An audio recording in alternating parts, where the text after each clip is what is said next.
y educar a este maravilloso pueblo dominicano. Hoy es lunes 5 de agosto, año 2024, lunes urológico. Buenos días, doctor Pablo Mateo. Muy buenos días. Agradecer a Dios Todopoderoso que nos permite levantarnos. Agradecer a don Bienvenido Rodríguez y a la familia que nos da la oportunidad de llegar a todos ustedes cada lunes en los lunes urológicos. También pueden vernos en canal 110 de Claro y 90 de Altiz. Iniciamos con nuestro tip urológico de la semana. ¿Cuáles son las causas de infertilidad dividida por sexo? Tenemos un 40% de causa masculina y un 40% de causa femenina, y el 20% es mixto. Dentro de las causas de infertilidad masculina está dividida de la siguiente manera: un 40% depende de la presencia de varicoceles, un 37% es idiopática, o sea, no se sabe, un 25% es debido a trastornos del semen, y el 19% restante depende de problemas testiculares y problemas genéticos. Ante la duda, visite a su urólogo. Antes de irnos con nuestro invitado especial en el día de hoy, quiero hacer un comentario interesante porque muchas personas hablan de los anticonceptivos masculinos y hay buenas noticias con relación a un gel hormonal que los hombres se frotan en el hombro una vez al día, y con el tiempo esto bloquea la producción de esperma en los testículos. Este gel utiliza dos hormonas, una hormona que se llama testosterona y otra que es la testosterona, que es la hormona sexual masculina. La primera hormona suprime la producción de testosterona en los testículos y con ella el desarrollo del esperma. Pero la testosterona cumple muchas funciones en el organismo. Es responsable de mantenimiento muscular, de la libido, y los hombres necesitan circulación de esta hormona para poder funcionar con normalidad. Los investigadores de este gel llevan formulando y perfeccionando la dosis de la concentración de este gel desde el 2005, o sea que ya tienen 19 años de estudio. Y en esta última prueba que se realizó hace apenas 2 meses, en la que participaron más de 3,000 parejas, ellos creen haber acertado con el tratamiento, aunque aún no está aprobada. Pero son buenas noticias que vienen rodando por ahí para beneficio de los hombres que quieren tener pues una infertilidad temporal. Damos los buenos días a nuestro hermano y colega Wellington Ledesma. Buenos días, maestro, ¿cómo está? Todo bien, excelente, gracias al Señor. Roberto, buenos días. Saludos, buenos días. Un saludo especial a todos aquellos que nos escuchan y nos sintonizan en el día de hoy. Y bueno, demostrando con ese comentario, maestro, que la fertilidad no solamente es responsabilidad de la mujer, ya los hombres estamos pensando, y el urólogo de cabeza, ver cómo nos involucramos en la anticoncepción. Claro, no, por eso di los números de la responsabilidad, porque tú sabes, cuando hay un problema de infertilidad, ese machismo tenemos que irlo agotando, tenemos que irlo, ¿verdad? Y se ve que un 40% es de la mujer y un 40% del hombre, y el 20% es mixto, o sea que ya el hombre no le puede decir, mira, a ver, que tú, o sea... Y eso se hace evidente porque en nuestra consulta ya vemos incluso cómo vienen hombres acompañados a veces de su pareja, pero otras veces vienen solos buscando ese tipo de solución. Es decir, algo está llegando del trabajo que se va haciendo de cabeza del urólogo, orientando a la población. No, y el hombre cuando va a la consulta a veces, él va como que le está haciendo un favor a la mujer. O sea, ¿cómo va a ser? No, sí, todavía eso se ve en la consulta. Sí, todavía no tiene conciencia que es buscando de que es un asunto que tiene como condición de salud, sino que él va como que no, que ella me dijo que viniera. Ella como obligado. Exacto. Y bueno, vamos a dar entonces de entrada a nuestro super invitado en el día de hoy. Señores, tenemos un tema interesantísimo, historia de la urología dominicana. Bueno, en medicina, ciencia es evidencia. Y lo que se escribe es lo que está, o lo que queda, ¿verdad? De la prehistoria no sabemos nada. Y hoy el tema es ese: historia de la urología dominicana, a cargo del doctor Francisco Ángeles Castillo. Él es cirujano urólogo. Muy buenos días, maestro. ¿Cómo está? Muy buenos días. Muchas gracias por la invitación. Un saludo a todo el pueblo dominicano que nos escucha. Al señor Bienvenido Rodríguez, padre de la Radio Moderna Dominicana, y su familia. Estamos aquí a la disposición y a la orden. Bueno, pues vamos a hablar de un tema que no es directamente de lo que pues hablamos siempre, de la urología, de las condiciones de salud, pero esto es importantísimo porque nos dice cuáles fueron los que incentivaron esta carrera, esta profesión tan amplia, que hoy en día pues salva tanta vida y mejora tanta calidad de vida tanto en hombres como en mujeres. Entonces quisiéramos saber, Ángeles, y primero también darte las gracias por sacar tu tiempo y venir pues a orientarnos en este tema, que yo sé que lo vamos a disfrutar y también nuestro radio oyente. Con relación a la historia de la urología, ¿cómo empieza la urología en el país? O sea, ¿quién fue el primer urólogo? ¿Cómo empieza esa parte? Las primeras referencias históricas que se tienen de algún trabajo urológico en el Dominicana, o el primer urólogo, fue con el doctor Francisco Enríquez y Carvajal. Además de médico, era abogado, político, y en un momento el doctor Francisco Enríquez y Carvajal fue presidente de la República, de manera transitoria. El doctor Francisco Enríquez y Carvajal hace los primeros estudios y se habla de que hizo algunos trabajos de litotricia, tanto en el Cibao como en la capital. Ya de manera formal y por escrito, el Listín Diario publica en el año 1905 un artículo donde en Santiago se hizo la primera litotricia, no en Santiago, fueron médicos de Santiago, pero la hicieron en Puerto Plata.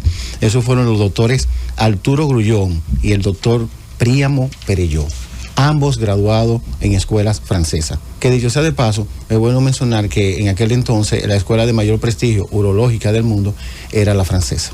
Entonces muchos de nuestros urólogos de principios de siglo y finales del siglo XIX se formaron en Francia, incluyendo el doctor Francisco Enríquez y Carvajal. O sea que ese fue el primer urólogo que... Por lo menos eso es lo que registra las investigaciones. Ok.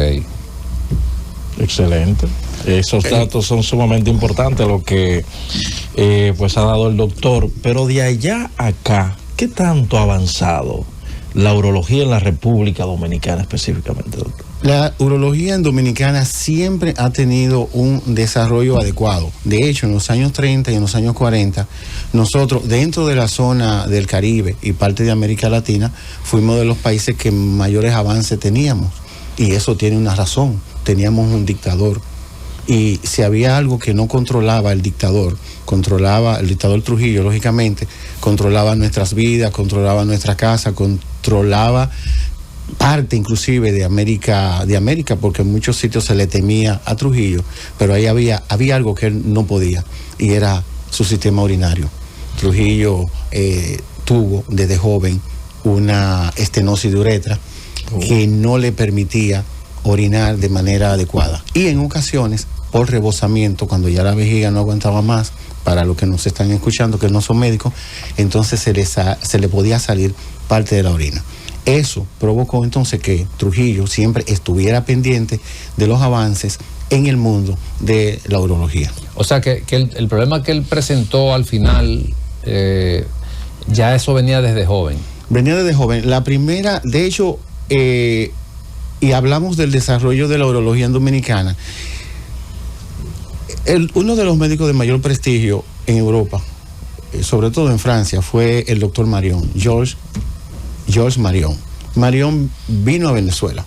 El presidente venezolano de aquel entonces, Vicente Gómez, tenía algunos problemas urológicos, se enteró la dictadura y lo trajeron a Santo Domingo. Entonces, a partir de ahí, Trujillo y el doctor Marion entablaron una gran amistad, porque Trujillo necesitaba los servicios del doctor Marion por sus problemas urológicos. El doctor Marion se quedó en Santo Domingo 3 meses. ¿El urólogo? El urólogo, sí. Se quedó en Santo Domingo 3 meses. Hago una aclaración. Él podía quedarse esos 3 meses abandonando sus actividades en Francia porque le temía al frío. Entonces el doctor Marión aprovechaba los meses de enero, febrero y marzo para salir de Francia. Entonces, aquí se sintió de manera muy cómoda. Probablemente Trujillo le dio al doctor Marión algunos beneficios económicos que nunca sabremos cuáles fueron, pero el asunto es que se encariñó con el país y el doctor Marión venía todos los años en esa época, enero, febrero y marzo. Pero en su primera estadía en Santo Domingo se dedicó única y exclusivamente a la salud urológica del dictador, a la estenosis de uretra. Los que nos están escuchando, que no son médicos, estenosis de uretra es un estrechamiento de la uretra, del caño en la orina, como dice el pueblo, que no le permite orinar.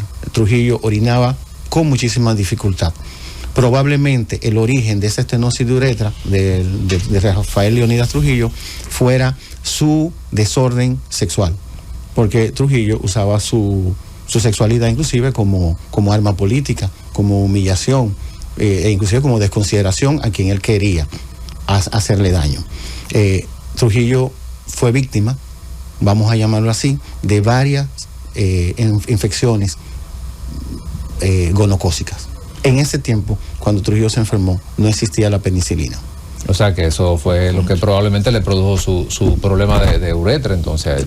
Lógico, sí. Y eso hizo también, como tú acabas de decir, como Roberto te preguntó, el desarrollo de la urología, sí, eso permitió, o sea, todo en la vida Dios lo hace perfecto, porque probablemente si eso no ocurre en esa época, entonces no hubiésemos tenido la presencia de uno de los urólogos de más prestigio mundial en ese momento en República Dominicana. No, y de ahí no se hubiese preocupado tanto. Exactamente. De ahí surge entonces lo siguiente, ya como costumbre del doctor Marión venir a Santo Domingo, entonces se dedicaba a dar conferencias y a hacer procedimientos quirúrgicos. Tanto así que Trujillo se encantó tanto con el doctor Marión que en el 1938 inauguraron el hospital militar que se llamaba George Marión. Si ustedes se dan cuenta y revisan la historia, se sabe que Trujillo, los nombres de las instituciones públicas eran o nombres de él o de algún patriota dominicano. Cuando ustedes se fijan, o de algún familiar, cuando ven ustedes que le dedica el nombre de un hospital militar, siendo él el generalísimo, evidentemente que se sintió muy agradecido el doctor Marión. Se dice que le hizo 3 cirugías, o por lo menos lo puso a orinar bien en 3 etapas. Entiendo que le hizo 3 procedimientos. Ok. Y eso estamos hablando de 1935.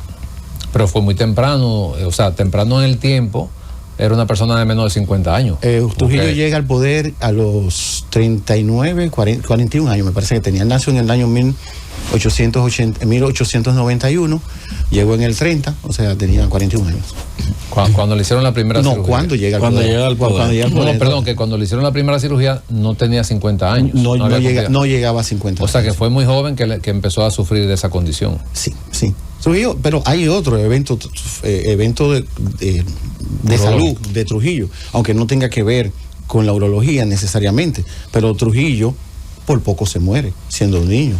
En el año 1897, él había nacido en el año 1891, tenía apenas Trujillo 6 años cuando fue víctima de la difteria, que en ese tiempo aquí no habían los medicamentos ni la vacuna. Vivía en San Cristóbal, apenas tenía 6 años, y casualmente un barco con un médico cubano que traía la vacuna y lo que se usaba en aquel entonces contra la difteria, por razones de clima, tuvieron que hacer una escala en Santo Domingo. Ellos iban de Cuba a Puerto Rico, por el sur del Caribe. Uno de los doctores de San Cristóbal que supo que ese señor estaba aquí, el doctor Brioso se llamaba, el doctor Brioso, era cubano, era el que andaba con la vacuna y los medicamentos. Vinieron a Santo Domingo, él mandó a San Cristóbal el medicamento y Trujillo, el niño Rafael Leonidas Trujillo, se salvó. Por esa vacuna, accidente también. Por accidente. Le mejoró los síntomas. Al mejorar los síntomas, entonces le mandaron otra dosis y él mejoró. El Listín Diario lo publicó eso en el año, que le decía, en el año 1897, con mucho orgullo, porque el Listín Diario entonces le dio seguimiento a la recuperación de ese niñito, Rafael Leonidas Trujillo.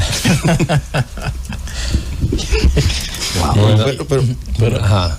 Entonces, volviendo al doctor Marión, resumiendo, el doctor Marión se dedica a dar conferencias y con él se inaugura ya la cátedra, en 1940, la cátedra de urología en la Universidad de Santo Domingo, que en ese tiempo no se llamaba Universidad Autónoma.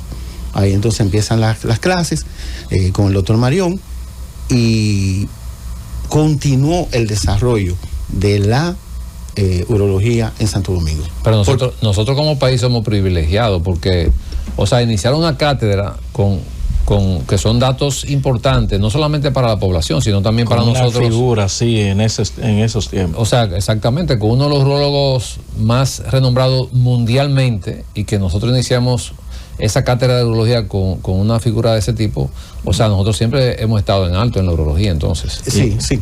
Y la UAS no tendrá una sala dedicada a ese señor, al doctor Marión, si se inició allí. Si no la tiene, se la merece. Yo creo que sí.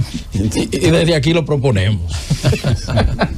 Claro que sí. Adelante, doctor. Pero no se detuvo ahí el desarrollo. Y en esa cirugía, doctor Ángeles, no hubo nunca ningún tipo de situación, de complicación, o sea, se realizaron sin ningún tipo de contratiempo, o hubo alguna condición en algún momento que ocurriera dentro de esos procedimientos que les realizaron al jefe, a Trujillo. Al dictador, sí. El hecho de que Trujillo fuera tan agradecido con el doctor Marión me hace pensar que todo salió bien. De hecho, encontramos en una información de un hospital al que asistió Trujillo en el año 1938, eso fue en Rochester. Entonces ahí encontraron a Trujillo en perfectas condiciones. Ya se habían hecho los procedimientos que lo hizo el doctor Marión. Entonces lo único que ellos encontraron fue, y lo reportan en el estudio físico que se le hizo a Trujillo, fue la cicatriz, que tenía una cicatriz suprapúbica, porque aparentemente en algún momento a Trujillo se le hizo una derivación. O sea, ya lo habían operado del problema de la uretra. Del problema de la uretra, sí. Entonces, pero Trujillo era de las personas que siempre buscaba una segunda y una tercera opinión. O sea, no se mantenía no se quedaba con una opinión. Sí, por eso la urología dominicana se fue desarrollando. Que es lo que nosotros le decimos a nuestros radioyentes, que siempre, ante cualquier duda, que busquen una segunda opinión, porque eso, claro, los pacientes están en su libre albedrío de, no necesariamente que duden, pero no importa, es su salud. Usted tiene derecho a saber si realmente lo que se le va a realizar, usted está de acuerdo, si es así, si no es así, no sé. Siempre es importante una segunda opinión. Si la primera opinión fue buena, casi siempre la segunda opinión va a reforzar esa primera. Y el paciente agarra con la confianza del que lo orientó al principio. Es decir, que ahí no hay conflicto de interés y por eso siempre incitamos al paciente que vaya. Oye, qué interesante, doctor. Yo mismo me dedico mucho, y tal vez usted lo sabe, a esas enfermedades y esas patologías uretrales que son complejas. Y hoy por hoy hemos visto que en la última década y media quizás drásticamente evolucionó lo que era el tratamiento de esa estenosis, pero ver cómo hace 50, 60 años habían doctores que podían operar y alguien de tanta trascendencia, porque me imagino yo que se te complique un paciente así. En ese momento me imagino la dificultad. Y eso lo refiere la literatura histórica que hemos estado investigando. No, los urólogos que atendían a Trujillo, dominicanos, eran temerosos, o sea, cuando trataban al paciente.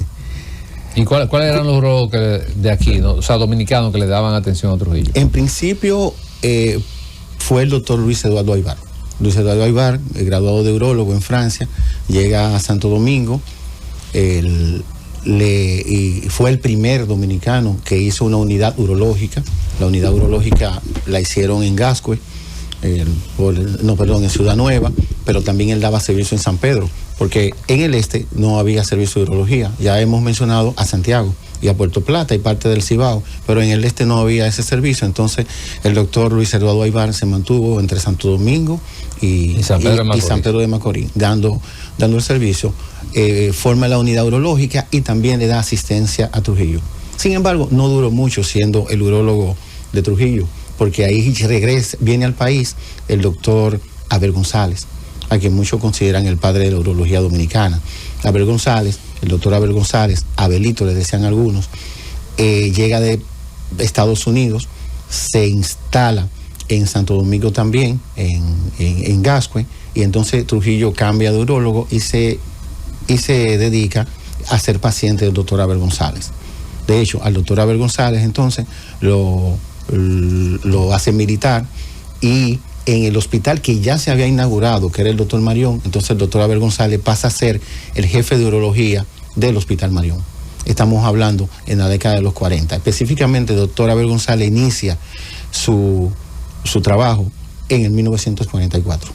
En el Marión ya. En el Marión ya. Sí, siendo militar, siendo coronel y siendo jefe del departamento de urología. Entonces ya teníamos urología, en Santo Domingo, ya teníamos urología en Santiago, y en cierta forma ya teníamos en San Pedro.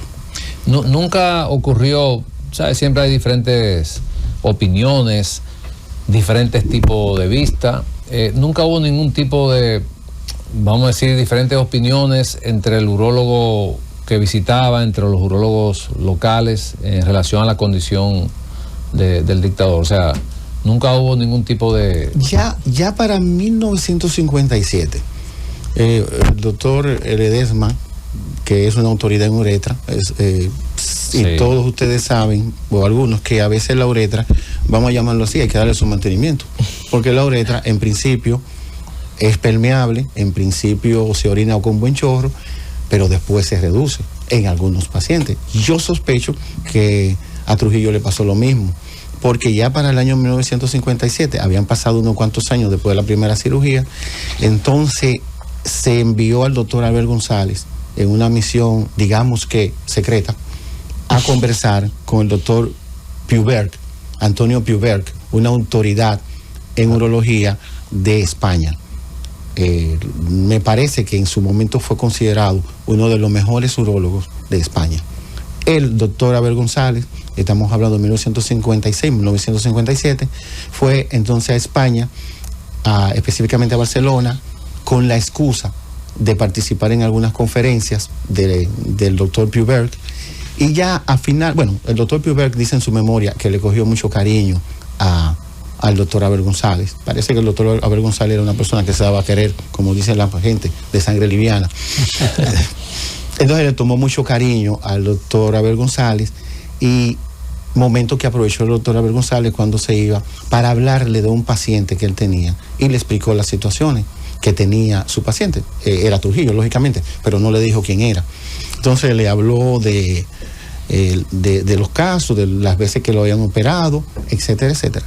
Y lo comprometió, se le iban a pagar sus honorarios, a que viniera a Santo Domingo. También a Puberg. A Puberg, sí. El doctor Puberg vino a Santo Domingo en marzo o abril, en la primavera de 1957, a ver a Trujillo. Ok. Muy bien. Bueno, tenemos una pausa. Al regreso continuamos en la receta médica de la Z. Llévatelo.